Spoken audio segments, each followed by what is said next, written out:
Okay, good afternoon. My name is Sam Hitchcock Tilton. I'm coming to you from Wisconsin on the shore of Lake Michigan.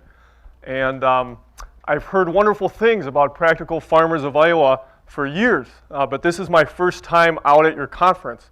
And I'm very happy to be here and excited to be here. And I'm glad that I have some time to take it all in as a attendee. So I wanted to thank Practical Farmers for having me out. This is quite an opportunity. And I wanted to thank Stefan Galens in particular for giving me the opportunity to speak to you all. This is going to be a great opportunity for me to work on my upper body and neck range of motion to address the entire room. So I'll do my best to give myself that workout. Okay. Now I want to tell you. Excuse me for a moment.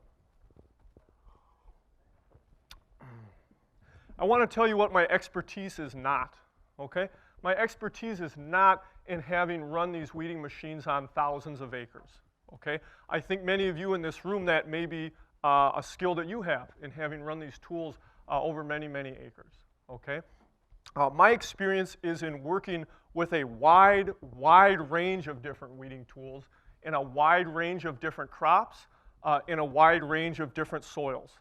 And I've had time in the field to really work on calibrating these tools and seeing the results of those calibrations without having to worrying about harvesting a crop, okay? And I've also spoken with farmers, with researchers, and with tool manufacturers from all over the world, the people with that deep experience. And I've also had a chance to pour through the scientific literature on weed control. So I'm going to share with you my experience and perspective, and I'm also going to try and bring you some sort of tips from all over the world on this, okay? Now, it was exceedingly hard to prepare today's talk, okay? I need to fit in a lot of crucial information into about 65 minutes, okay? And I easily could have spent 2 hours not blowing a single piece of hot air at you, but just with crucial information about using these weeding tools. But I had to pare it down to 60 minutes, okay? So I may go a little fast, and I may cover a lot of ground. And that was the trade-off I tried to make. I will do my best to save about 15 to 20 minutes for questions at the end, so know that time is there. But if you want to learn something and I'm able to help you with that, that's why I'm here. So while I'm talking, please feel free to shoot up a hand at any time and ask a question. Yes. Now my plan for today, I think a lot of times people get excited about shiny pieces of metal. I know I sure do. But weeding tools is a lot more than that, at least if you want things to work. And what I've realized is that successful mechanical weed control is part of a big picture, okay, that started before the tool ever came to the field. It started before you ever put the seed in the ground. It started before you even prepared that ground through tillage to plant into, okay? So my goal today is to give you an idea of the big picture of mechanical weeding tools, okay? And then I'm going to give you a model of how to understand how these tools work, how to understand crops and weeds. I think the better we can understand that, the better we can tune in those tools. And then I'm going to kind of march through the steps involved. And I don't know if any of you have built a house, built a garage, done some crocheting, but in those types of things, you realize that a mistake early on really influences the precision that you can attain later. Right? If I pour my foundation and I'm a few inches out of square, no big deal. Well, when I get to the top of my roof, I've got a whole lot of extra work I got to do that I could have avoided if I would have done things a little more precise early on. And so I'm going to try and point out how through the entire progression of planting and even before then, these steps add up and point out some opportunities to increase our precision. So that is my plan. As I said, we'll have time at the end for questions, but please feel free to interrupt along our journey, and with that, I will begin. Okay, the big picture. This is what I tenderly refer to as the weed control pyramid. Now, just like building a house, there's some things on the foundation that are pretty important, okay? I want you to remember just a few things from today, if nothing else, other than my beautiful face, and that would be that for successful mechanical weed control, you need a size difference between the weed and the crop. Okay? Not rocket science. You need a size difference between a weed and the crop. But how are we going to get that? Okay? The other thing is you want low weed density. Pretty simple, right? But how do we get that? So low weed density, size difference between crop and weed. What are the ways we can do that? Okay? That, I think, is kind of the most important thing that we need to get down before we move anywhere else. We need to have proper layout. We need to make sure that the rows that we're planting on give us enough space for our tools to work. We need to have prepared our seed bed, and we need to have done our primary tillage so that we're setting ourselves up for good weed control, so that we have good conditions for our tools to work. Stefan, are we recording this? Is that right? Okay, so feel free, again, if I'm pushing on too quickly, you know, you can always refer to the recording later, or I'm happy to send you slides or something. So I just want, don't feel like you have to catch it now, okay? I'll do my best to make it available later. Then in terms of giving that size difference, we want, if we can, to do some sort of stale seed bedding. We want to encourage weeds to germinate and then terminate, okay? Planting, we want to plant for success. We're going to talk about that. Before our seeds even come up, often we want to pre-emergence cultivate. Then we'll use a between-row cultivator. And finally, at the very top, the quintessence of mechanical weed control would be in-row cultivation. And if we can achieve all that, I would say we're feeling high on the hog, okay? So that is a big picture of the steps of mechanical weed control. And now let's start marching through, okay? At the bottom, we would call these sorts of ecological weed control, right? This is the pencil pushing you can do in the winter that takes an hour, that saves you days in the field, right? Proper rotations, cover crops, things like that. And this is more what I would call the metallurgical weed control, okay? Now let's take a moment and talk about weed ecology, okay? Reducing your weed seed bank, okay? This is from research from Eric Gallant by way of Matt Liebman here in Iowa, thank you. And here we see 3 different soils, okay? And they were pulled out of a field, they were put in a greenhouse, given ample light, temperature, and water, and allowed to germinate. Now you tell me which one you would rather plant your seeds in. That was a rhetorical question, okay? I assume you know which one, okay? But this is to say that these different farmers have had different ecological weed practices over different time periods, okay? On the right, that's from Trout Run Farm in Pennsylvania, the Nordells. Okay, you may have read some of the work. If not, I encourage you to. Eric and Ann Nordell have phenomenal ecological weed control built into their farm, okay, that they've been practicing for 30 plus years. And what's the result? Look at how many weeds germinated in that soil on the right, okay? When we talk about low weed densities, there's so much ecological weed control we can do to put ourselves ahead, okay? And the way I think about it is this. Let's say I've got a cultivator that's killing 80% of the weeds, leaving 20%. That's pretty good, okay? According to the scientific literature and what we can do out there, that's pretty good, okay? Now, if I have 10 weeds in a foot a row and 20% or less, what's 20% of 10? 2, okay? We're in a college town. I feel like I can ask some questions, okay? So 20% of 10 is 2. I got 2 weeds left. Well, let's say I've got 1,000 weeds in that foot. What's 20% of 1,000? 200. I got the same cultivator. I got it tuned in just as well. And in one instance, I've got 2 weeds left. And in another, I've got 200. Okay? So do you see why I'm not so focused on a shiny piece of metal? The same shiny piece of metal doing the same job in different instances is going to have a totally different effect. Okay? So don't get seduced. Oh, I got to get this tine weed, or I got to get that. You do. Okay? It's important. But more important is setting the foundation. Okay? Now, let's talk about a model to understand what these tools are doing, and then we're going to dive in here. Can you all hear me okay? Okay, I tend to shout a little bit, so. So what are our tools doing? Okay? Here on the left, you see Mrs. Lamb's quarters, and here on the right, you see Mr. Corn. Okay? Some of my good friends, they haunt my dreams. Okay? Now, mechanical tools, they're not magic. Okay? And they're not the original finger weeders, okay? All mechanical tools do is apply, hopefully, an even amount of force. They apply an even amount of force. That's it, okay? 2 different types of things they're going to do.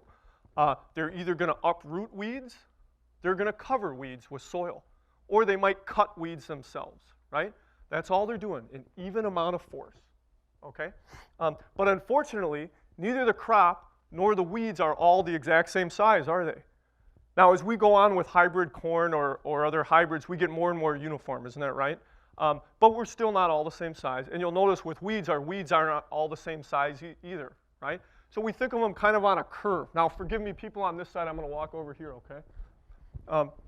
Now, let's say that as we move forward here, our weeds are either deeper rooted, so they're anchored better and they resist when we try and pull them out, or they're either taller, so we need to throw more soil on them to bury them, right?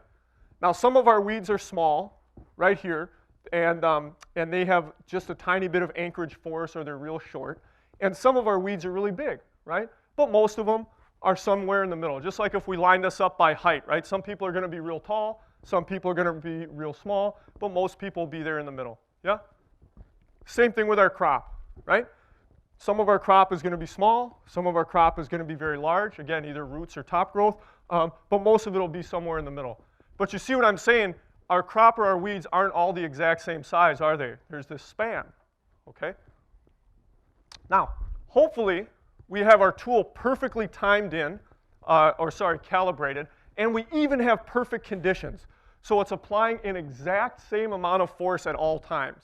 Never happened, right? But that's the dream, okay? And when we apply that force, here's that force right here. We're throwing a certain amount of dirt, or we're pulling up with a certain amount of strength to pull our weeds out of the soil. And here we've applied it. And what happens in this model here? Well, hey, we killed a whole bunch of that weed population, didn't we? Okay, but some of it we didn't kill, right? It was a little too tall, or it was rooted a little too well, right? And what happened to our corn? Well, we left most of it, thank gosh. But we also took out some of our corn, didn't we? Okay, so you see what I'm saying about these populations of weed and crop? They're not uniform, right? We've got some small and some big. But you can also imagine that the more we can separate those two curves, the more that we can preserve our crop and take out more of the weeds, right? Okay, but what else could we do? We could also,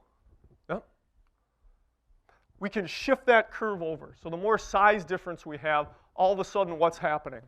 Now the amount of crop that we're killing is just a little bit, right?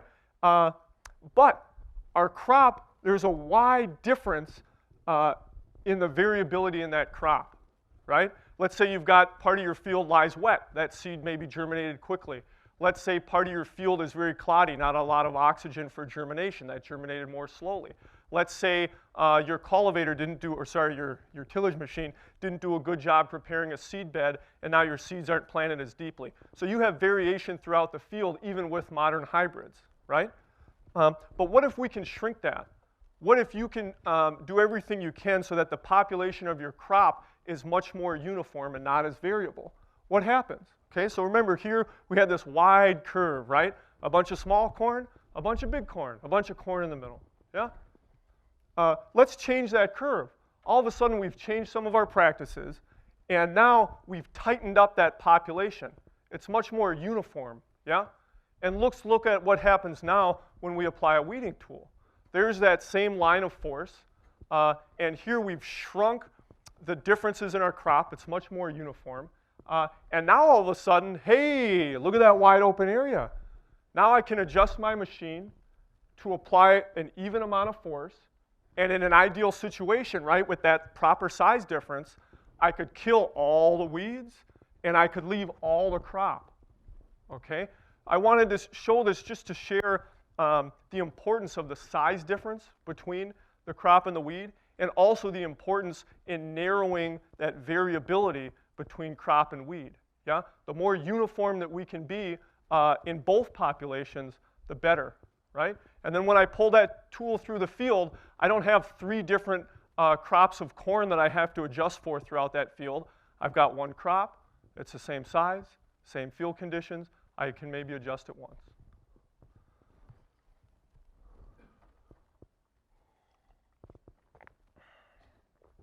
Okay, so we want our crop population to be as even as possible, whether that's similar rooting length and similar top height, okay? And this is so the tool force can be dialed in right at that sweet spot so that there's a difference in crop and weed height to exploit, okay? The goal being to be as aggressive as possible while preserving our crop, yeah? generally something like when we run through the field, we want to take about 2% of our crop out, right? That's how we know we're getting close enough, okay? So let's march on. Here I want to talk about false and stale seed bedding. I'm assuming a lot of people are familiar with this topic, okay? Now, when we till up the soil, we're kind of pressing the reset button, yeah? And what do plants need to germinate?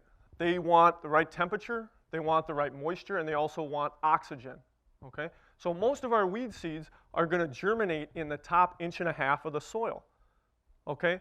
Now some of them will germinate from deeper, but most, 80 to 90% in the top 1.5 inches, okay? So what does that mean? That means that every time I till deeper than 1.5 inches, I'm bringing up new weed seeds, right? But that also means if I could just disturb that top 1.5 inches of soil, either with a precisely tuned piece of steel or what is a lot easier with a flamer, right, that kills weeds without disturbing the soil at all, I could exhaust the weed seeds in that top layer of soil without bringing any more up and resetting that seed bank, yeah? So this is where false or stale seed bedding really helps give a size difference for your crop, okay? And this, I think, is a great illustration of that. This is from a researcher in New Zealand. So here we have your initial tillage. People on this side, is that okay if I point over here? Can you see that at all? Okay. So here we have our initial tillage, and right away, you know that your weed seeds are starting to germinate. But again, those weed seeds further down 2, 3, 4, 8 inches, they're not doing anything. They're just waiting for a better day, right? Those weeds start to germinate, and as soon as they come up, we terminate them, either with shallow tillage or with a propane flamer, okay? And what happens? Look, if we've done a good job, all of a sudden we've exhausted the weed seeds in that top layer. We can put in our crop, and it's free to develop with a lot less competition from weeds. Okay, so again, that's a really good technique to get the size difference between the weeds and our crop. Okay, and I want to show you an example of that from my friend Hans Bishop in Illinois. Okay, so here on the left, okay, I'm going to be equal opportunity over and come to this screen. Here on the left, we see this is after 2 stale seed beddings, and here's after 3. Okay, Hans gets crazy about this stuff because he grows carrots. And he does not want to deal with weeds and carrots, okay? So he'll stale seed bed 2 or 3 times, but the result is that when his carrots are 3 to 4 inches tall, the weed pressure is almost nothing. Okay, so yes, it takes him more time, passes through the field. Yes, the labor and waiting to plant a little longer, but what's the result in terms of weed control? Look at that. There's no weeds there. There's one. Sorry, there's one weed. Okay, so you can see the result that depleting the weed seed bank just in the top 1.5 inches of the soil can have. Now flaming does this well, again, because you don't even have to worry about precise tillage. Flaming is just going to kill through burning, and we don't disturb any soil. So even though it's a little less effective at killing grass weeds, because it doesn't disturb the soil, you can be sure of not bringing more weed seeds up to the surface. And so it makes it a lot easier. There I have that crossed out, a lot easier to deal with. Okay, now what's the next step? Seedbed uniformity, okay? It can be very hard to get an adequate seedbed for our crop. But again, we're talking about all the steps adding up, okay? A uniform seedbed is the first step in a uniform crop, okay? A uniform seedbed is going to allow our planter to work as good as it can. Now, you guys know John Deere puts a whole lot of effort into making seeders that put seeds exactly where we want them to be, right? Why do they do that? Why is that worthwhile? Well, for corn, we want to get that exact stand, right? But if we can place the seed exactly where we want it, that gives us a lot of control over all sorts of things, right? For example, when is it going to emerge? We want to have that seed pop right when we want it to pop. And we want to have them all pop at the same time, right? Now, you don't want half of your crop twice as big as the other half. Like I was saying, you have 2 different populations to manage. We want one crop over the entire field. Then I make an adjustment, 1, 2 times that first little bit, and then I'm off to the races, okay? Now, Clods kind of make a shadow that weed seeds can hide in, right? If I have a clod, when it comes time to run my tools, there's a lot more in the field that I have to deal with, and I can't be as precise as I want to be. So proper seedbed preparation is going to go a long way. Okay. Now another interesting thing is population. And this is where it tends to matter whether you're going to plan for any chemical weed control or whether you're going to go strictly organic in your weed control. Okay, here we have our pyramid and our pig just to remind us where we are. Okay. We want our seeds planted at the same depth so that they all emerge at the same time and so that they're rooted with the same amount of force. Okay. I'm going to talk about some tools later on. Generally, in America, our cultivation philosophy is to kill weeds through burial, right? We've got big old sweeps that throw a whole bunch of soil, and we bury those in-row weeds, right? Well, another approach is to apply an uprooting force and pull those weeds out, right? And if we were using a tool that uses that mode of attack, we need that crop to be uniformly rooted, okay? So again, uniform depth for our seeds. So we need to have a good drill, but we also need to have the right field conditions that are going to let us do that, okay? The big thing is population, okay? Who is recommending your population? If you're growing organically, but you're taking your seeding density from a conventional source, you may have issues for two reasons. Okay, one, for mechanical weed control, we want to have canopy closure as soon as possible to shade out weeds and stop competition. Okay, some of these wide rows that people are using are going to take a lot longer to close that row. Okay, the other thing is with mechanical cultivation, we are getting a lot closer to those plants, and a lot more things can go wrong. And so for organic densities, we're going to up that, that seeding density by a fair amount, maybe 5 or 10%, especially if we're going to run, say, a pre-emergence harrowing and a post-emergence harrowing. You want to know where your recommendations for seeding density are coming from, and you want to think about things like time to row closure, as well as density and how much you can afford to lose from that little bit of cultivator blight that you expect, right? You know when you're getting close enough when you're killing just a little bit of your crop. Okay, so seed bed preparation, and now the seeder itself, okay? So what do I always take into the field with me? Now I'm from Milwaukee, so this happens to be a Milwaukee brand, but I always take a tape measure, okay? Always. Okay? Now, at the beginning of the season, you know, maybe, I don't know, in a month or so, you're going to be in the shop. And you are going to know what the spacing is on your seeder. Yeah? Now, where do you measure the spacing on your seeder? You know, some people do 30-inch rows over in Michigan, right? We've got 22-inch rows for dry beans. Where do you measure where your planter's at? Where do you measure the spacing? On the toolbar. I'm going to give you a gold star because you knew I was going to try and trap you, didn't you? So I appreciate that. You're wrong. Okay? Now, why don't we measure it on the toolbar?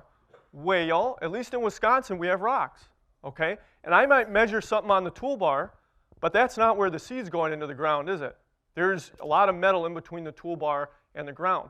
For a lot of these tools, we want our seed to be within a ½ inch of where I think it's supposed to be. Okay? So, measuring on the toolbar is not good enough, okay? I'm going to go down, and I'm going to measure on the ground where that seed is dropping out. Okay, why is that? Like I said, there's a lot of metal in between the toolbar and the business end where that seed comes out. Okay, you don't want to measure where things should be. You want to measure where things are. And it might be that you've got to get that torch out and bend something back, okay? This was something that was really impressed upon me in Europe. I would see these guys freak out about a ½ inch. And I'd say, come on, let's get going here. No, no, no. We're not doing anything until we figure this ½ inch out. Okay? Again, if you're spending money on a fancy piece of steel that can be, you know, within a ½ inch of the row, you want to get your money's worth. Okay? All the steps add up, and we need that seed to be exactly where you think it's going to be. Okay? So I recommend a Milwaukee brand tape measure. Thank you very much. And again, measure right where the business end is. Okay, and if you need to change something, then you change it. Okay, now, the other thing we want is perfect symmetry, aptly shown by this tattoo. Okay, What's happening on one end of the toolbar, we want to have exactly happening on the other, okay? One thing that I'd like you to take from my talk today is that we want things to perfectly match, okay? What happens when you take that seeder into the field should be the exact same thing that happens when you take that cultivator into the field. And we'll talk about some other things like that, but just always be asking yourself, how well are these things matching up, right? Is the seed going exactly where my cultivator thinks it is, okay? Okay. Now another huge thing is matching up your planter and your cultivator, okay? Now we're going to do a little pop quiz. Like I said, we're in a college building here, and there's more gold stars to be given out to the answers here, okay? So let's say I have a 6-row planter. Would I be wise to use a 6-row cultivator with that planter? I would. Mr. Carrot agrees with you, okay? Let's say I've got an 8-row planter and a 6-row cultivator. Would I be wise to cultivate that?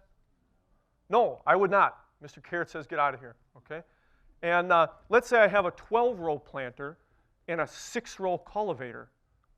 I'm seeing some, yeah, if you had to. Yeah, Mr. Carrot says, all right, fine, okay? And what if I had a 6-row planter and a 12-row cultivator?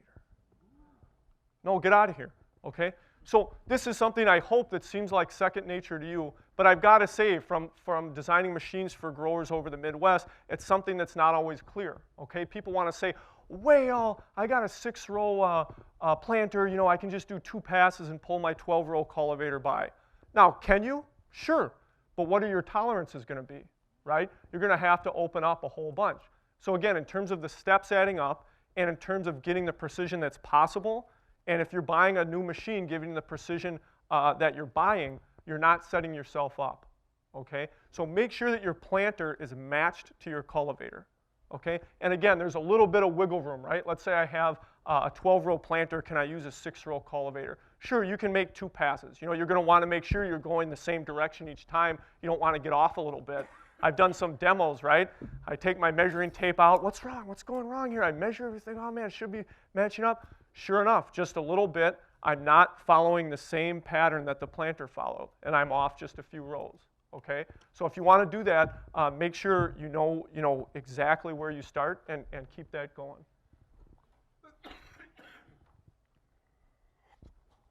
Okay, so we talked about seeding, and you took your Milwaukee tape measure out. I get $1 every time I say this. You took your Milwaukee tape measure out, and you measured on the toolbar of your seeder, right? No, you measured on the business end of your seeder, okay? And you got everything to line up just where you want it. And now it's time to go through the field. And the big question here is, how are you going to make sure that seeder goes where you think it's going to go, right? How many people, do people here have pull-type seeders? Yes? No? Yeah. Okay, that's okay. You can do good weed control with a pull-type seeder. But the question is, you want to know where that seeder's going, and then the question is, how are you going to get that cultivator to go right where that seeder went, right?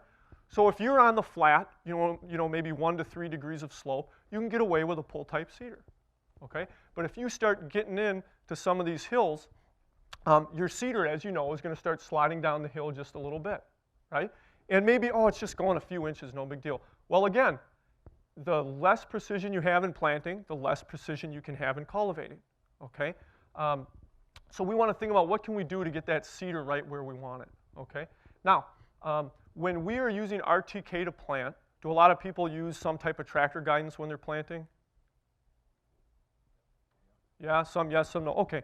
Now, when you're using RTK or tractor guidance, what part of the tractor is it going off of? What part of the tractor is it putting somewhere? It's the axle, right? Okay, but it's not what's, 15 feet behind you, your planter. So again, in terms of precision weed control, don't think, oh, I've got RTK, my rows are exactly where I think they are. No, your tractor axle is exactly where you think it is. And even then, depending on, trust me, the weather or if the receiver's having a bad day, you still might be a little bit off, okay? But your tractor axle is where you think it is, but your seeder might not be, okay? So think about all the steps, and again, the business end, what's actually happening when that seed goes into the ground, okay? So here's an example of guidance right on the seeder, right? This is from Orthman. And we've got a receiver up there, and so what are we really controlling? We're controlling that seeder, not just the tractor. So that person knows right where that seed is going into the ground, okay?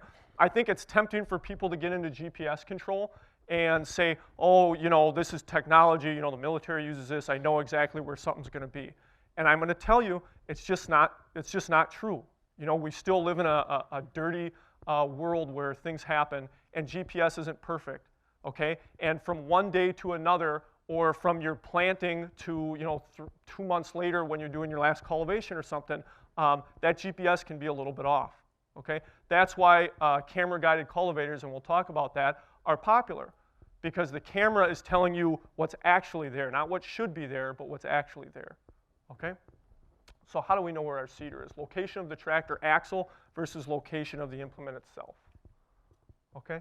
Now, I focus on this talk on corn and beans, the most common row crops, but I did want to talk just for a moment about small grains and just give a few ideas, okay? Here's a European farmer in the left corner. And what's common in Europe is cultivating small grains. But again, if you're planning to cultivate, don't just go with conventional wisdom. You have to plant to plan to cultivate, okay? So in Europe, they grow their small grains in wider rows, okay? And generally, how can we do that? Well, if you have a typical small grain drill, you could block every other shoot, okay? And give yourself something like 15-inch rows. And all of a sudden, that's a little more manageable when you want to try and cultivate that, okay? Now, you can also increase your seeding density. So even though you took out some rows, you can increase your seeding density so that in the row, those small grains are going to be a lot denser and are going to compete with weeds a lot better, okay? Also, when you come over with any type of harrow, that dense stand is going to kind of protect itself and its brethren a lot better with a dense seeding than it would be with something that's a lot more sparse, okay? Now, here's that European farmer adjusting his tool. There's something else that I wanted to mention, and that's band sowing, okay? And this is from Eric Gallant out in Maine, okay? And here you can see the difference. So, sorry, I've been looking at you guys too much lately. Okay. So here are, in these pictures, they have the exact same number of seeds, okay? Whether I seeded them in this configuration or this configuration, okay? On the right, this is what we call band sowing. So we took out some of the rows, and we made much wider rows. We have the same the same final seeding density, but much different. But what's the result when we run a tool through the field, okay? Here, we have a lot more rows that we have to deal with, and they're all in a straight line, right? We have to try and get that cultivator right next to these seeds. And when we do, those seeds are so close to each little sweep, right? It's much easier to take out crop, okay? In this band sowing, you can see that a lot of the stand is protected kind of in the middle of that band. And if we sow densely enough, that small grain can outcompete weeds inside the band, and it's a lot easier to cultivate in the middle. One, we give ourselves more space, but two, we're a lot less likely to take out crop. Does that make sense? So again, I just wanted to mention that. If you are a small grain grower, I would suggest looking into that more, band sowing. Okay, we can see what happens there. Now the time comes for shiny pieces of metal. It's finally here. I'm excited. I don't know about you. Okay, so the first thing is we put our seeds in the ground, okay? I don't know if I caught any of you guys there. No, that's not the first thing. The first thing is we did a whole bunch of steps beforehand, right? But our seeds are in the ground, and they're planted uniformly into a uniform seed bed, and we have a plan. We know why we spaced our seeds the way we did. We know why we used the density that we used, okay? And now what's often going to happen is pre-emergence harrowing, okay? To maximize this, we want to plant as deeply as possible. Why is that? We want to maximize the amount of time that our seeds are underground so that we give weeds as much time as possible to emerge. Okay, when I do my first pre-emergence harrowing, I want to kill as many weeds as I can. I want as many of them to be emerged as I can. Similarly, when a lot of farmers do a stale seed bedding, or Hans with his vegetables, he'll water his weeds during the stale seed bedding to get more weeds to germinate so he can kill more of them, right? I can't kill a weed seed. in the ground. You know, I can grind it up when it's somewhere else. I can't kill a weed seed. I can bury it so it won't germinate. I'll bury my sins for future years till I bring them up, okay? Or I need to germinate it, and then I can kill it, okay? So do everything you can to get those weed seeds to germinate on your schedule, and then you can kill them, okay? Now, I just wanted to take a moment to think about pre-emergence harrowing, okay? Here's what I would think of as a deeper depth for corn, 1 3/4 inches, okay? And the other thing is, look at this. I've got them spaced at the exact same depth, right? And now when I'm using my harrow, I can use it as precisely as possible and use it as deep as possible. Yeah? I'm going to ask you a question then. But worldwide, has there been research work done on the effect of pre-emergence mechanical weed control on just corn and corn yields? I took my pre-emergence harrow and I sold it, so I'll never use it again. After 20 years of experience with it, I think it did more harm than good crop yield-wise. Okay. I think I'm improving my weed control, but my worry is that pre-emergence harrowing changes the uniformity of emergence of the crop. Okay, great question. I'm going to address it as best I can, okay? Direct research on corn yield I can't say, okay? Very important difference you note between soybeans and corn, right? If I take out a few soybeans, I can have the same yield. They're going to fill in within the row, right? Whereas every corn plant I take out is a loss in yield. Well, and I do encourage people to search this. In the summer of 2018, I think it was, in the John Deere Pro magazine, it's a research report from Cedar Falls, Iowa, in which what this company did is they took a trail camera and they took a picture of a corn row after planting, and they took it every so many hours during the daylight. And then they watched the effect of the emergence and the yield, and it tracks perfectly. First corn stalk out of the ground makes the highest yield, second highest yield, third highest yield, and the stalk that emerged 5 days later had 1/2 the yield of the first plant. And what this research is saying, that anything that changes uniformity of emergence has the potential to have disastrous consequences on crop yield. So you're saying you wanted to plant as shallowly as possible to get things up. I'm saying that anything we do that influences emergence has the potential to greatly influence crop yield.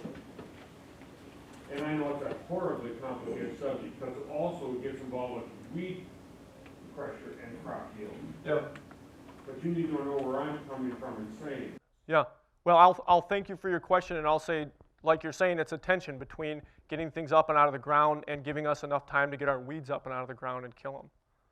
Yeah, I'm sorry I can't give you more on that. And corn and beans get totally different words. Yeah. Yeah, and we'll talk more about that when it comes to tools. Okay, I wanted to take a moment and look at seed size, okay? The size of a seed generally correlates to the depth that it can emerge, okay? So for example, here with our small pigweed and lamb's quarters and foxtail, again, most of them are going to emerge from that top 1.5 inches. Will some of them come up from deeper? Sure. But mostly they're going to sit there and wait for the right conditions, okay? What starts to happen when we get to our crop plants? Is it a coincidence that wheat, soybeans, and corn are larger seeded than a lot of common weeds? No, there's a reason. The reason is we pick those as crop plants because they have large seeds, because they compete well with weeds, okay? So again, what I want to say is, keeping in mind what gentleman said, is our seeds are able to be planted deeper. They're able to emerge from that deeper depth, whereas our weeds are not. And what does that mean? That means when we plant our crop seeds deeper, they already start with a larger root system than a lot of our weeds. So when it comes to uprooting, we can give our crop a head start, okay? So realize that seed size correlates to depth of emergence, okay? And we can think about that. I don't have the time, again, unfortunately, to talk more about ecological weed control, but I'm sure that you guys know the tillage that you do is going to have a huge effect on your weed populations, right? So let's say I do a bad job one year, something happens, and I have a whole lot of foxtail go to seed on me. Well, there's a few things I could do, right? My tillage is going to play into my rotations and what I'm going to expect to have happen in that field next year. I'll just give you two opposites. One thing I could do Let's say I'm Hans Bishop and I'm planting carrots the next year, you know. I don't want any weed competition. One thing I could do is plow. I could just invert those seeds, put them 6, 8 inches deep, and I'm going to expect that not many of them are going to come up. And when I'm doing my tillage the following year, that spring, I'm going to make sure and till shallowly, knowing I got that huge carpet of foxtail seeds 8 inches down, and I'm going to leave them there, right? I'm going to deal with them another time when I'm not growing carrots, maybe when I'm growing transplanted brassicas or corn, something that's more competitive, okay? That's one thing you might do. Another thing is there is a whole lot of seed predation by insects and small mammals, okay? Another thing I might do is say, you know, I don't want to save this problem for another day. I'm just going to eat it right now and leave those seeds on the surface and get as much predation as I can over the fall, winter, and spring. But again, just realize that there's a whole lot that the tillage side of the operation has to do with setting that scene, okay, for later on. So the first steel in the field is often going to be either a flex-tine harrow or a rotary hoe, okay? And I wanted to talk about the difference between the two, okay? A rotary hoe, the whole way that it works is a crust on the soil, okay? You get just the right amount of crust, the rotary hoe is able to kick those weeds out of the soil, but it has to have that crust. So people with sandier soils or clayey soils that get too thick of a crust, a rotary hoe can be hard to use. The other thing is the period of time where you get that nice crust and where the weeds and crop are the right size often is just 1 or 2 days. Okay, then that crust gets too hard or the weeds get too big. It's a small period of time. Whereas the flex tine, there's a longer period of time when it's usable. So that's one big difference right there, thinking about your soil type. The rotary hoe generally is poor with residue. Okay, there's high residue models available. And depending on your style of farming, you might want that or not. But it's the only tool that can reliably go through corn at the 1 to 2 leaf stage. Okay? Generally, a flex tine, you're going to want to leave that corn alone until it gets a little bit bigger when it's spiking. Okay? Those flex tines might pull it out. Whereas, just like I was saying, that 1 or 2 day period with the rotary hoe, it's going to kind of work wonders. Okay? One thing I want to point out, a lot of times growers come up to me and they say, what's the one tool I got to have? It's like, I don't want to build a house with just a hammer, right? You want a lot of different tools and a lot of different options, okay? In general, you want to be able to do some harrowing, whether it's a rotary hoe based on your soil, whether it's a flex tine, but one of those are going to allow you to get in way before you'd be able to get in with a row crop cultivator, okay?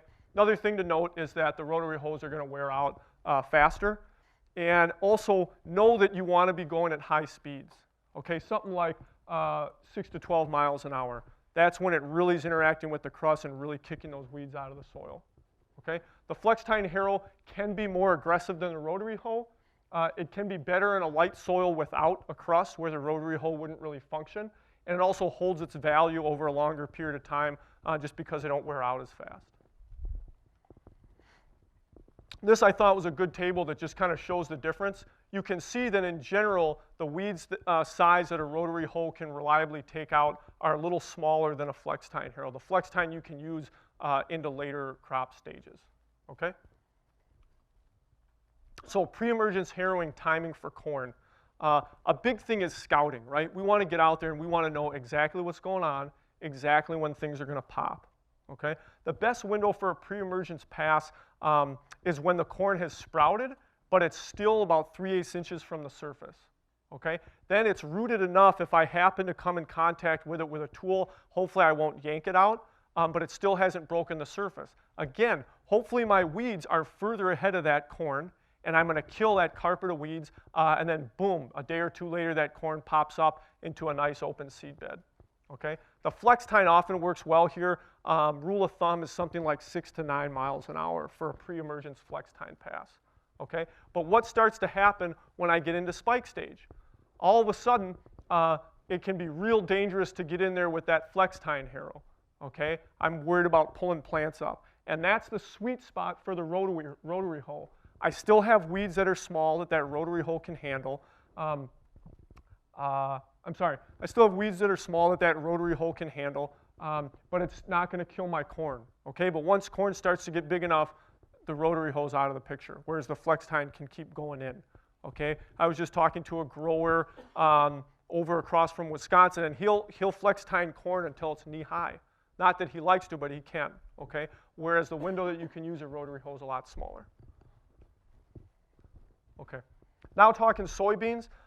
In the crook stage, if you're being careful, you don't want to go in there at all. It's just too easy to pull them out, okay? After that, rotary hoe is best bet before the crop is leafing out. But once beans get big enough, that's when the tine weeder can come in. And people can tine weed beans up till blossom, okay? And again, because if you kill a few plants, they'll still fill out for your yield, it's okay to go through and keep tine weeding those plants. How are we doing on time here? Okay. Time flies when you're talking about weeding tools. Okay. Now, either our crop has not emerged or it has emerged. I want to take a moment and talk about setting that tine harrow, okay? There's generally two different settings, okay? You can see that. I'm going to use my wrench here to demonstrate. You've got the tine tip, right? And there's two different ways you can set that tine, okay? If I'm moving this way, I can either set it so it's either vertical or kind of pulling, or I can set it so it's kind of pushing, yeah? Pushing is going to be more aggressive. So if I'm doing a pre-emergence harrowing, I want that tine to be something like straight up and down in the soil, okay? I want to be real cognizant and careful of my, my seedlings that haven't emerged yet. On the contrary, once my plants start getting big, I can make that tine weeder more aggressive, change the angle so that as I'm going through the soil and those tips are dancing, I'm pushing soil. Does that difference make sense? And pretty much every tine weeder that you buy, there should be a very easy way to change the angle on those tines. Okay, if you want to buy a brand new one, you can do it from your tractor cab. Otherwise, often for each gang, you're just changing the angle, okay? Now, there's some options nowadays for dealing with uneven ground, okay? There's two machines, well, sorry, there's many machines out there. There's different ways of dealing with it, okay? The time was, if you had a mound in your field, those tines would pull extra hard on there, right, to kind of even everything out. Well, we don't want to do that. We want to apply even force, okay? And so coming out of Europe, they've got these tine weeders that apply even force everywhere. So here's an example. You know, this is maybe some type of vegetable grower with a bed, but you can see the tines self-adjust, either through hydraulic fluid or through air. They maintain equal pressure at all times, okay? Another way to do this is here with springs. These tines are going to maintain equal pressure. Now, I think a lot of these companies are going to be here tomorrow at the trade show. This is Treffler, this is Einbach, there's a Hotzenbickler version. So feel free to talk to them about that tool. If you don't have a tine weeder, oftentimes get yourself a tine weeder, okay? But when it comes time to think about improvements, or if you're getting your first tine weeder, just know that the option is out there for greater precision, that those tines can keep adjustment over all different soil conditions. But again, that goes back to your initial tillage and field prep, right? Okay. Now we're finally getting to the row crop cultivator, okay? First thing, please get yourself a hydraulic top link, okay?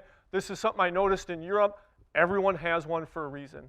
It makes it a whole lot easier to hook up to implements, but also makes it a lot easier to make adjustments, okay? Now, when I go out to a field, you had better believe I have my measuring tape, okay? I have my persuader, okay?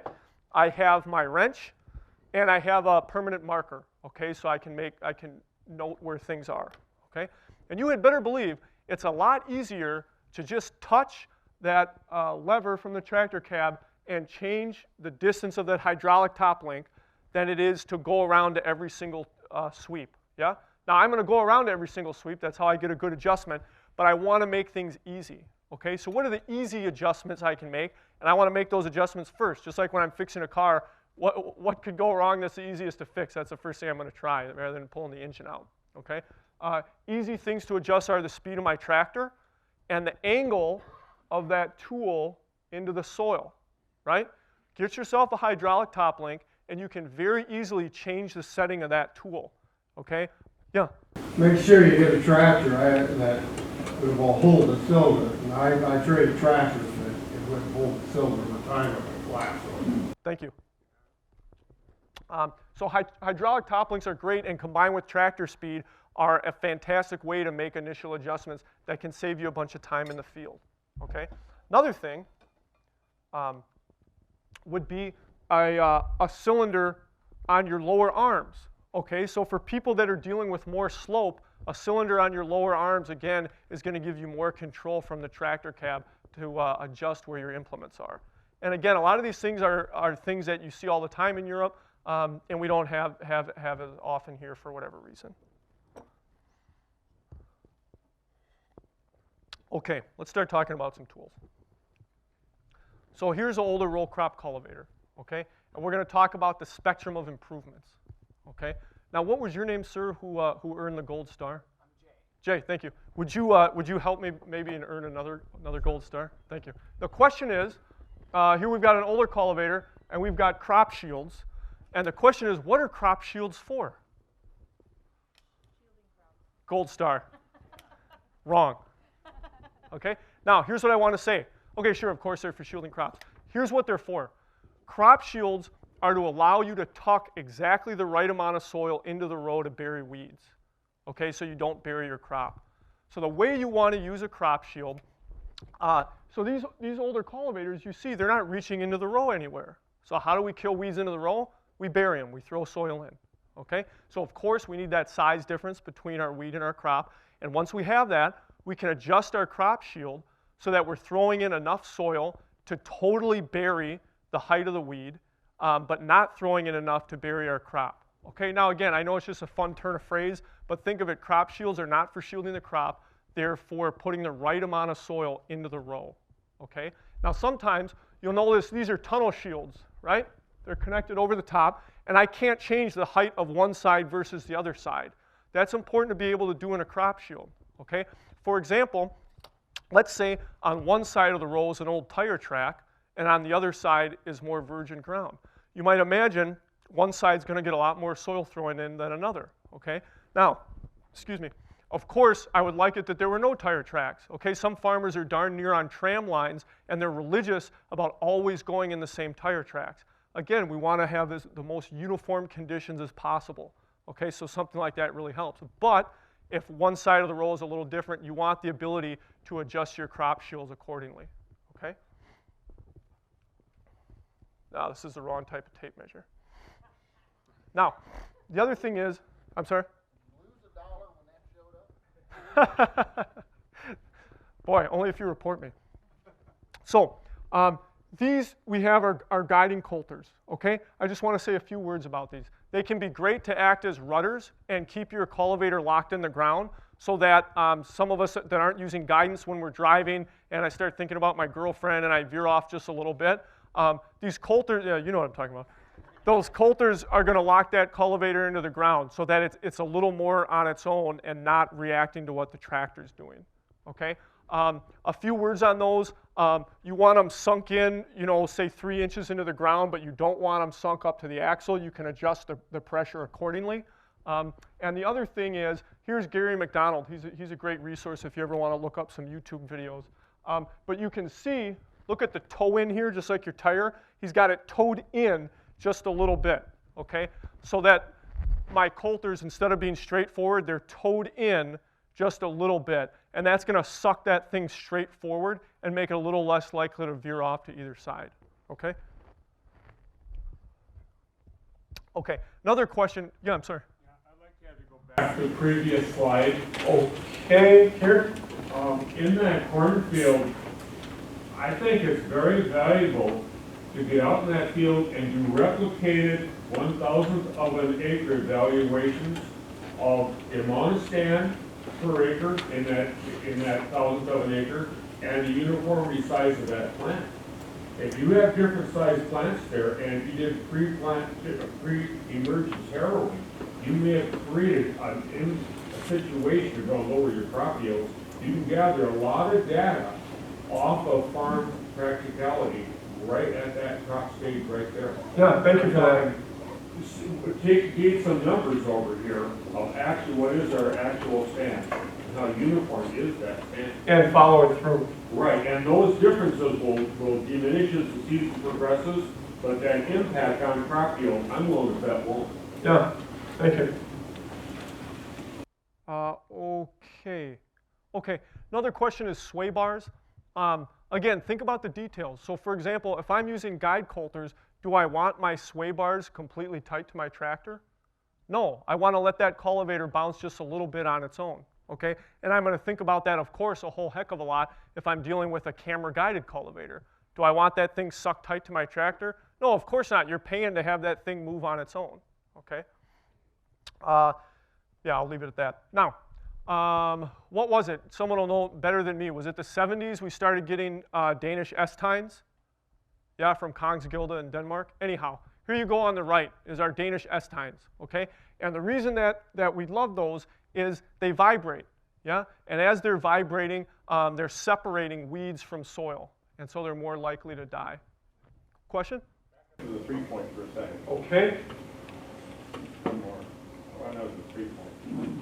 Right there, category 3 narrow quick hitches do not follow a 3 tractor because the links are too straight. Uh-huh.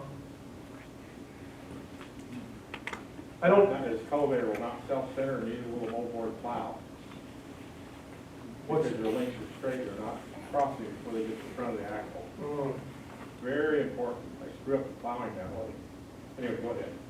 Is there anything else? Does someone have... 3 narrow is 2, category 2. Put it on a 3 tractor, and your links are too straight, and it will wobble all over the place. Okay, so matching those up correctly. And yet, everything, there are a lot of stuff on the older stuff is 3 narrow on a 3 tractor. Okay, thank you. Where are we headed here? Okay, so Danish S-tines are great. However, what do? Here this German catalog tells us, okay? They work pretty deep, okay? And what happens is they break capillarity in the soil. Now the soil, God bless it, it's going to transmit water from down low up to the crop. It's fantastic. But the deeper that we work those tools, especially if moisture is an issue during that season, can stress the crop out and take water out of the soil. What it can also do is prune crop roots, yeah? So what you're seeing on the European machines now are what we call Vibro shanks, okay? And they are awesome for a few reasons, okay? One is it gives you kind of the best of the S-tine, and that is you get some flexibility, right? People with straight shanks on a very old International or something, you're going to bend them all the time on a rock, right? That's why they put springs in them so they trip back. So the S-tines are great because they let your tool dance around, okay, and avoid breaking. But what don't they do? They're not very precise. When that S-tine's dancing around, I don't know where it is, okay? So these European machines have these Vibro shanks so that it's not a straight shank. There's some flexibility. When I hit a rock, I can move around. I'm still going to get that nice scuffle motion where I'm vibrating to separate weeds from soil, but it gets you a lot more precise. And instead of always dancing around, you can adjust it a lot closer to the crop row because you generally know where it's going to be. Okay? They also give you the option of working a lot more shallowly. As that S-tine pulls back, just one moment, as that S-tine pulls back, it changes the angle of your tool into the ground. And then you're plowing up a lot more soil. Again, remember that nice 1.5 inch rule. When I go to the field, the first thing I do is if I've got a nicer machine and I can, I put everything 3/8 inches deep. Okay? That's where I want to start running. If I can, I want to run 3/8 inches deep. After that, I'll go deeper or shallower once I start running the tool through the field, but I want to run as shallow as I can for a few reasons. So I'm not pruning crop roots, but also so I'm not bringing more weed seeds up, okay? And so these Vibro shanks are a way to do that. What's a reputable company that makes the Vibro shanks? So the American firms that sell these European tools generally don't manufacture them themselves. They buy them from third-party dealers in Europe. Anyhow, you can get them from KULT-Kress. You can get them from Bayshore Sales. I believe you could probably get them from Einbach. Their importer is Farm Power Implements. Am I missing anyone? You could probably also get them from Sutton Ag out in California. Those are the top that come to mind. Yeah. Okay, and this is what they look like. Now, what does this allow you to do? look at this bolt back here, okay? What this allows me to do is adjust the depth of individual sweeps, which I can't do for my Danish S-tines coming off my other cultivator. Okay, that means right near the row I can put things deeper to throw more soil. I can put them shallower if I don't want to prune roots right near the row. It gives you a lot more flexibility, okay? I like it a lot. The other thing on a newer cultivator that's awesome, one, things that are not rusted, two, bolts that are all the same size, okay? I go there with my 19mm wrench, and that's it, okay? And my persuader, but again, if your tool is newer, you don't need to use that. Now, let's talk about sweeps for a moment, okay? Something near and dear to my heart. Okay, first thing, European-style sweeps. They have a lower crown, a lower angle to them, okay? They move less soil. They're not for hilling, okay? If we want to hill, we can add something on. This is called an earthing up share, okay? You see how it's on the back of the sweep. There's a bolt here. Do I need my wrench? There's a bolt here, and I can raise or lower this earthing up share to move more or less soil, okay? Again, it's just like Legos. I want the opportunity to put something together for the exact conditions. I'm going to create the most uniform conditions as I can, and then I'm going to tune in my tools to fit that. Okay, so one thing is generally the sweeps move less soil. Okay, what are some other options? These European machines, okay, these side knives come standard. Why is that? Okay, these side knives, look at that angle to the ground, almost nothing, right? They're not meant to throw soil, they're meant to cut like a razor, okay? And they even block any soil from getting into the crop row. This lets you get in as soon as possible, okay? You can see the shanks are cranked off to the side, so I can imagine my crop flowing through there and the canopy coming out, okay? What's another option? There's two different types of side knives, okay? These are called upcuts. You can see that it cuts up, okay? So my crop, if a corn leaf or something comes here, it's going to come up and over, okay? But they can also drag a little bit of trash, okay? My vegetable farming friends that want to get very close to the row, they use these down cuts, okay? Same thing. I've got a crankshaft, but look, do you see how it's cutting down? It's like pulling a knife through chocolate cake, okay? It's going to cut that soil crust. A lot of times with a sweep, right, if your soil's crusting, you might pull up a chunk of soil that has your crop lodged in it, right? We want to just cut through that. And that's what these sweeps are able to do. Another nice thing is this bolt here, I can loosen. And what that lets me do is change the angle of that knife into the soil. So I can be more or less aggressive. If I've got a real heavy crust, I'm going to change that angle so I can cut through it. If I've got perfect conditions and a real small crop and maybe I shouldn't even be in there, I'm going to just cut real flat like a knife so I'm not moving any soil. Okay, so options with our sweeps. One other thing to tell you about, there's also these T-blades. They generally just come from one company, Garford, but they are out there and they do a good job of not moving soil. Yeah? What's their practical operating depth? Which? The knives you're talking about. What depth do they operate at? Oh, these knives you could put anywhere down to say inch and a half deep. Yeah. Yeah. But what I prefer to do is run them real shallow. Again, if I can run them 3/8 or something deep. Now here's the other thing, and you see how time runs on me, okay? Hopefully you don't think I've been giving you any hot air here. Here's the other thing, okay? The shallower I can run my tools, one, I'm bringing less weed seeds up. Two, I can get in when it's wet. I did a field day in Europe, and we went in that morning to start setting up. Oh man, it's too wet. And by the time it was time for the demonstration, I did the most beautiful job cultivating I had ever done. Now, an inch and a half deep, it was too wet. I would have started clodding. But I ran these tools about a ½ inch deep, and the soil had dried out enough there that I could still run through and weed. So you can see that if I can cultivate shallowly, it lets me get into the field when otherwise I'd have to wait for the soil to dry out more.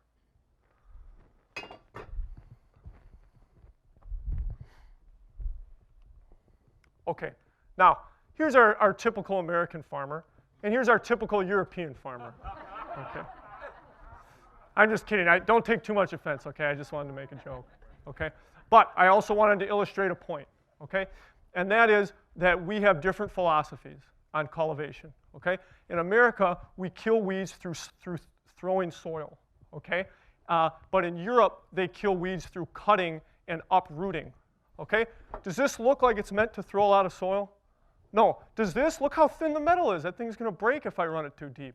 No, they're not meant to throw soil. They're meant to cut weeds themselves, or when we start talking about finger weeders, they're meant to pull out weeds, okay? Good, bad, or indifferent, one's not better, but it's good to know that there's different options out there, okay? And there's strengths and weaknesses to each approach. I talked to some farmers with these European machines. Oh, I'm breaking shares. Oh, I can't throw enough soil. So it's true, there's drawbacks, but there's trade-offs, and just be aware of them, okay?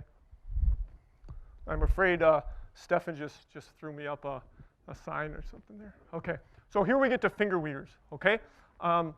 This is a very valuable tool that people are talking about a lot. Before I say anything, I want to tell you this. Yeah? What's the most typical soil texture where these European tools were developed? Is it different from the soil texture in the Midwest? Yeah, it is. So my German boss would come to an American farm, and he'd go, "This is fit for a sheep pasture," and he'd leave. Okay, so they farm on their nice soils, and the soils that aren't so good for agriculture, they do pasture, they just do something else. So, and they don't farm as extensively as we do. So it's just everything's different. In some ways, we're headed towards where they're headed, right?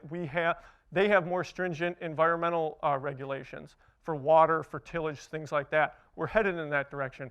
They have much more expensive labor than we do, so a computer-controlled machine pays for itself faster. We're headed in that direction.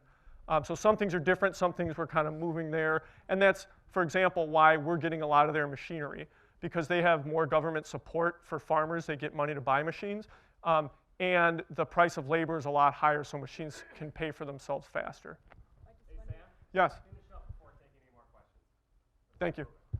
Okay, no more. Okay, finger weeders. They're a fantastic tool. First thing I want to say is you can get by just fine without them, okay? Just like I don't want to build a house with a hammer and a saw, but I could if I needed to, okay? If you do a good job with a tine harrow and set your row crop cultivator well with all these other steps, you can get by without a finger weeder, so just know that, okay? They are a fantastic tool.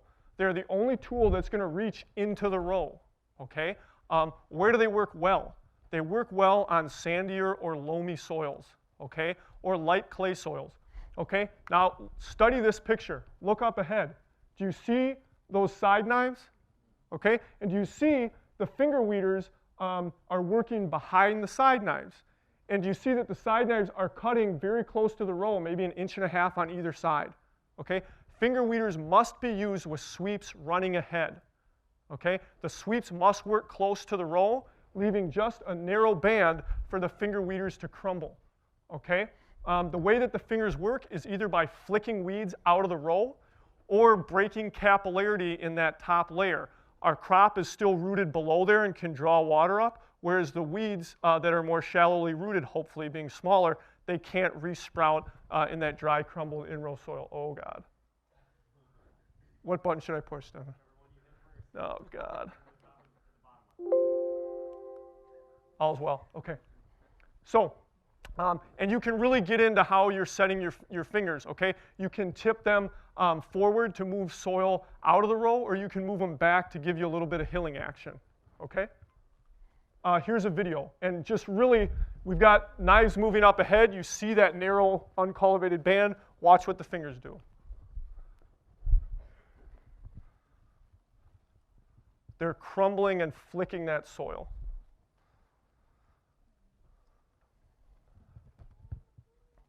Okay, so common ways to use these. One is retrofitting an existing cultivator, okay? Finger weeders added onto a cultivator go for about $1,000 per row, okay? Now, they'll bolt onto a toolbar right there. Also, the arms are spring-loaded, okay? Again, we want to keep an even amount of pressure, okay? So look for finger weeders that can flex like that. Now, fantastic new tools, but it can create problems. You've got a tool reaching into the row. If you have residue or rocks, you may start to drag that through the field. You might imagine that you would not appreciate that, okay? So realize that these tools can be great, but they can also cause new problems. So for example, I was dealing with a dry bean grower in Michigan, and he said, oh, I got the fingers, I love them, they're great, but now my crew, I need to walk the field for rocks first. Because at first I was going through with the fingers dragging rocks. Now we walk the field, I'm doing an operation I didn't used to do. It still ends up paying in terms of saved labor, but I had to deal with that, okay? Okay, now you can also retrofit a cultivator, people were talking about. I can, and let's look at what that looks like. First of all, okay, I've got the same size nuts everywhere, and it's very easy to move my knives closer or further from the row, okay? Second, I've got Vibro shanks that let me adjust each shank individually and have a much more consistent depth, much more consistent soil movement, okay? Third, I've got good springs for down pressure, okay? And on some models, they're adjustable, so I can adjust them to fit maybe the moisture level or the soil texture in my field, okay? Also, I've got very easy crank adjustments for depth. That's why I can get to 3/8 inches on everything quickly and easily, okay? Also, I've got sweeps with a much lower angle that move a lot less soil and allow me to cultivate more shallowly. So to retrofit a 6-row cultivator with these improvements, which would be finger weeder assemblies, Vibro springs, and sweeps and shanks, something like $7,000 bucks. Okay, and again, all these companies are going to be here tomorrow, so please feel free to talk to them. But how are you going to steer it? Okay, when you get a cultivator, you want to get your money's worth out of it for the precision. We talked about RTK steers the tractor, not the cultivator. Okay, and we also know that RTK GPS isn't always the same from day to day, from month to month. It can be a little off. Okay.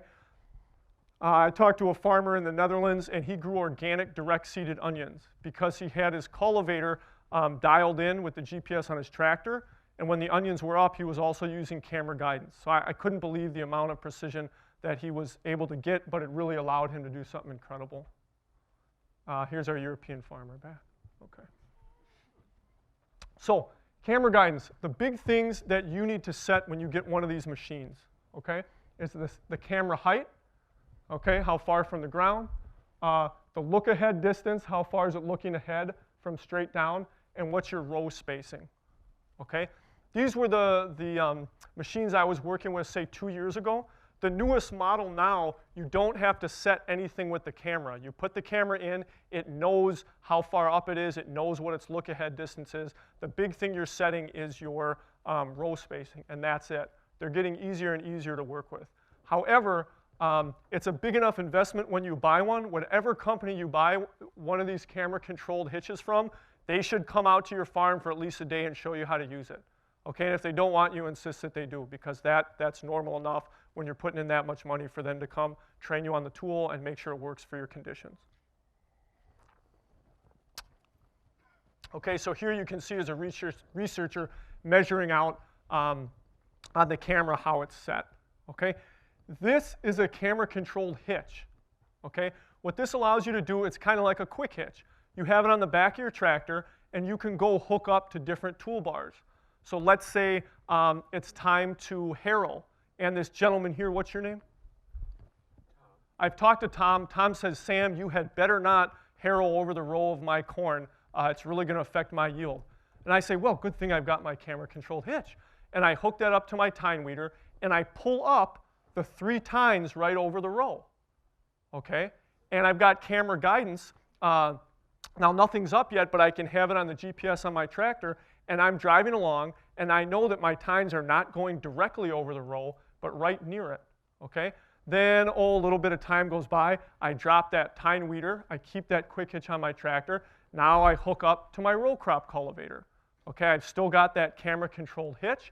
I run that machine through, putting it exactly where the crop is, not where GPS says it should be, okay? This is the value of these camera-controlled hitches where they're not dedicated to a single machine, okay? So in addition for asking for a rep to come out to your farm for a day, ask them how easily does that camera-controlled tool hook up to different hitches. You don't want to be sitting there with bolts and nuts every time, and you don't have to, okay? There's models out there that are quick connect.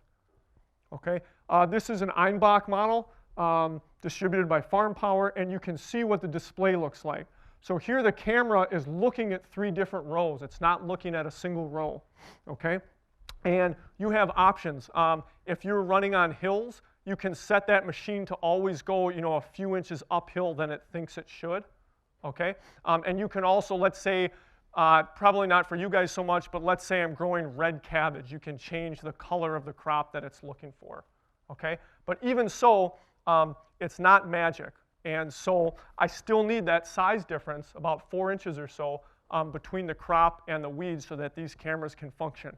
Now the number of cameras I need also relates to the number of rows, which can be a little counterintuitive. But on a 6-row machine, often we need 2 cameras. Because on 6 rows, I'm very close to the tractor. If I have a shadow coming from the tire, if I have vibrations coming, we need extra definition there, whereas a 12, 16-row machine, 1 camera will often suffice. Okay? Another option that you can get with these machines are cat whiskers, wands, right? So that if something goes wrong with the camera, or if you don't have that size difference between crop and weed, you can go into cat whisker mode and have that wire sensing exactly where the crop row is. So again, it's an add-on, it costs extra, but it's something to know it's there.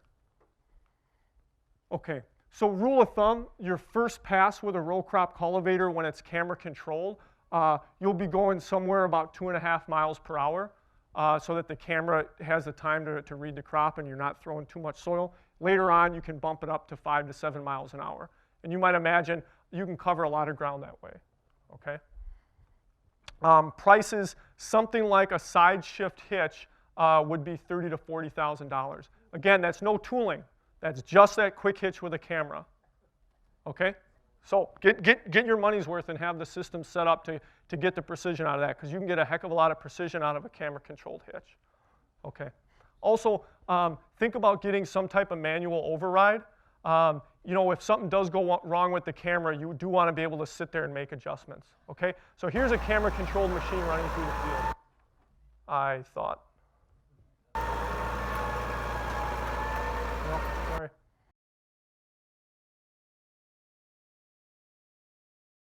Okay. Now there are other options. I'm guessing most people in this room do not have a $40,000 camera-controlled hitch, okay?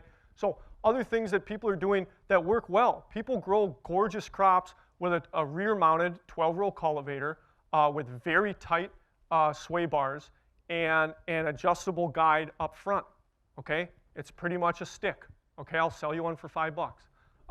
And with something like that where you're looking ahead and it's right over the row, thank you, Stephanie.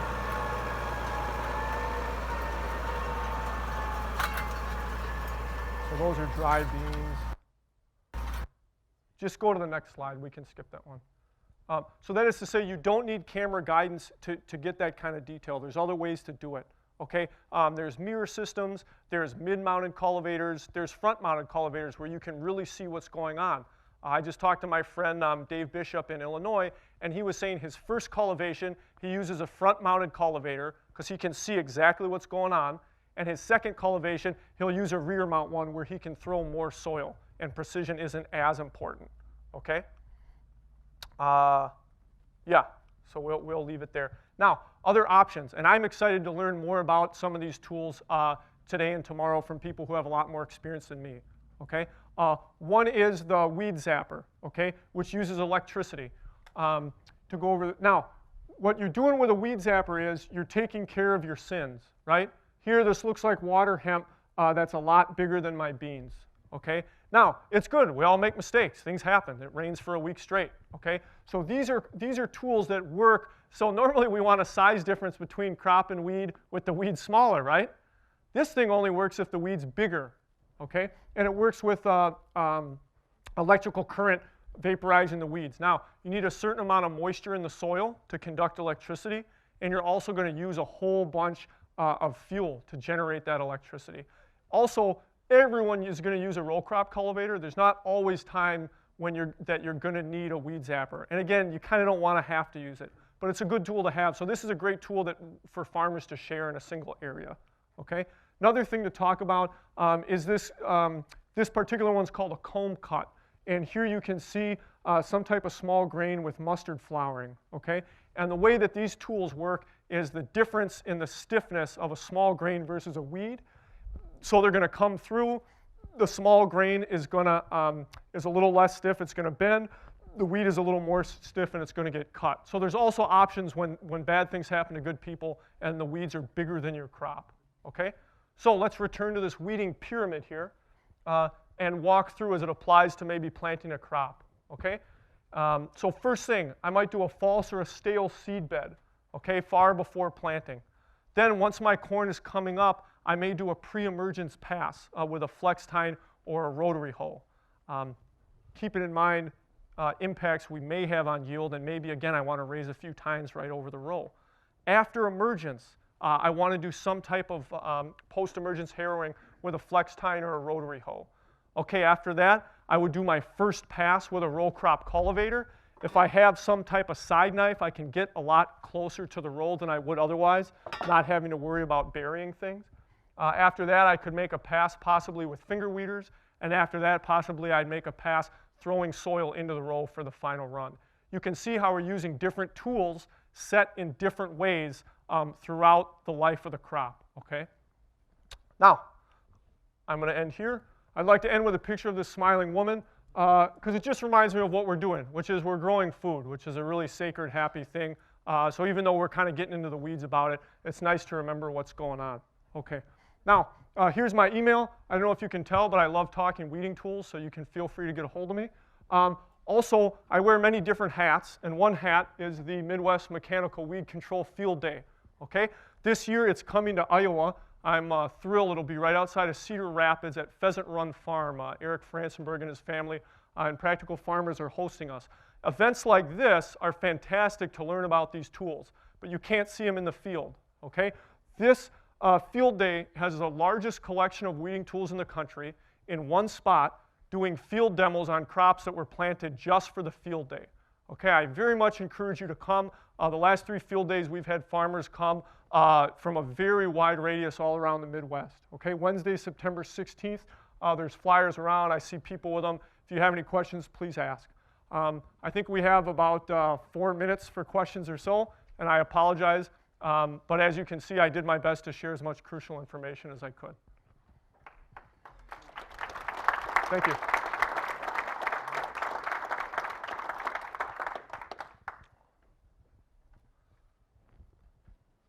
Yeah.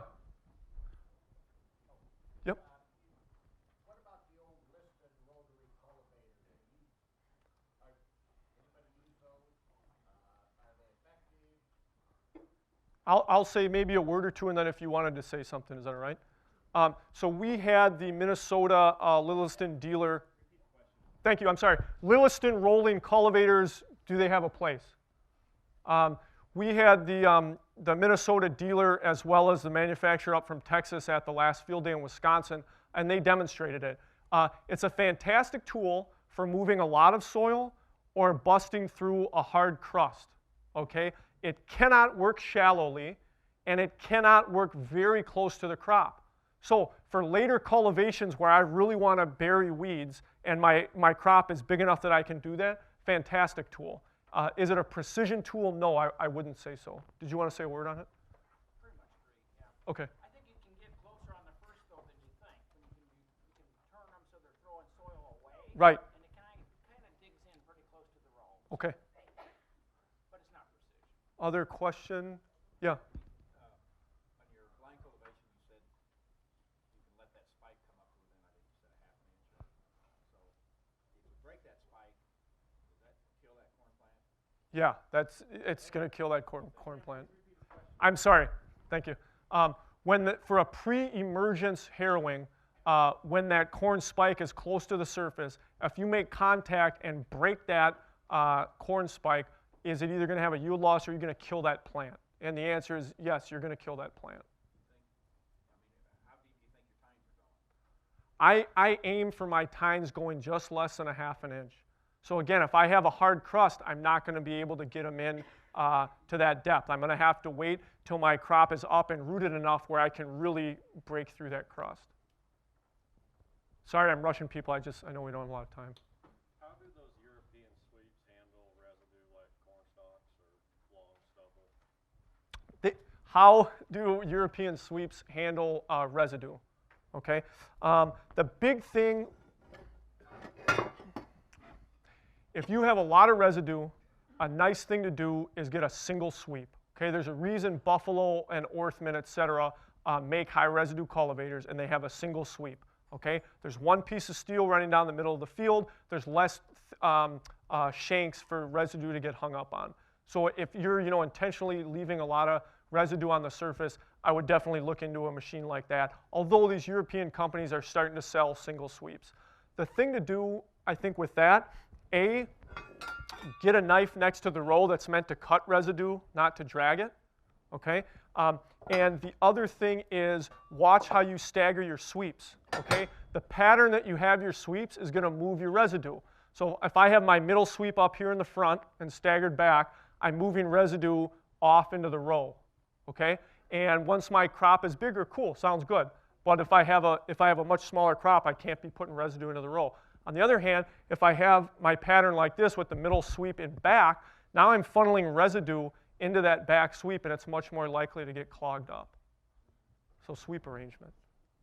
But as far as the small grains goes, you touch base on the band sowing and putting it in row. Mm-hmm. Who's, in your opinion, who's doing it better? The Europeans that are band sowing and putting it in wider rows, or the Americans doing the 7.5 or broadcasting?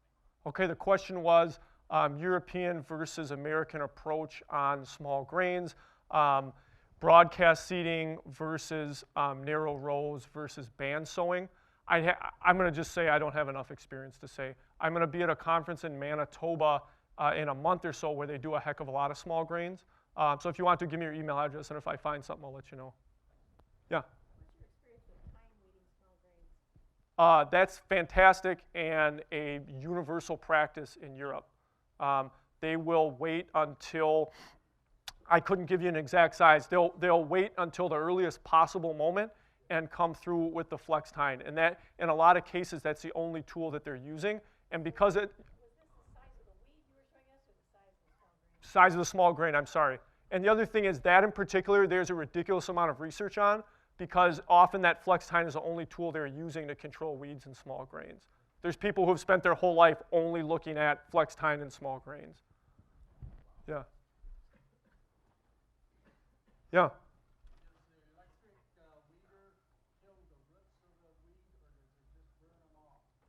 The electric weeder, question is, does the electric weeder kill the roots of the weed? Or just burn the top off? My understanding is that it kills the entire weed, okay? The reason is, it's not like flaming where it's only wherever the flame comes in contact. That's a problem with grass weeds, right? Just like corn, that growing point is protected. So you won't really kill grass with a flame weeder, you'll just set it back. However, with the electric weeder, you're completing the circuit, right, between the electrode and the ground. And so that electricity is flowing through the plant, through the root. So my understanding is that you're killing the entire plant. Yeah. I was actually fortunate enough to use one of those, and you can, when it hits a pigweed, you can see it wilt and arc immediately. I mean, you can see fire coming off the plant, and then it just dies. Yeah. It won't turn brown right away, but I mean, you'll know when it's dead. Yeah, and like I said, we've got workshops coming up on flame weeders and the weed zapper that I'm excited to learn a lot at. Another question or two? No, looks like I answered them all. Oh, one more. That I don't know. Does anyone have experience running a rotary hoe in small grains? Maybe it's just not aggressive enough. Yeah. Yeah. Let's see. I would ask Bayshore Sales is going to be here. They use the rotary hoe a bit, and they also have flex tines. They might be able to tell you how they compare. Yeah. Okay, let's thank Sam one more time. Thank you very much. Thank you.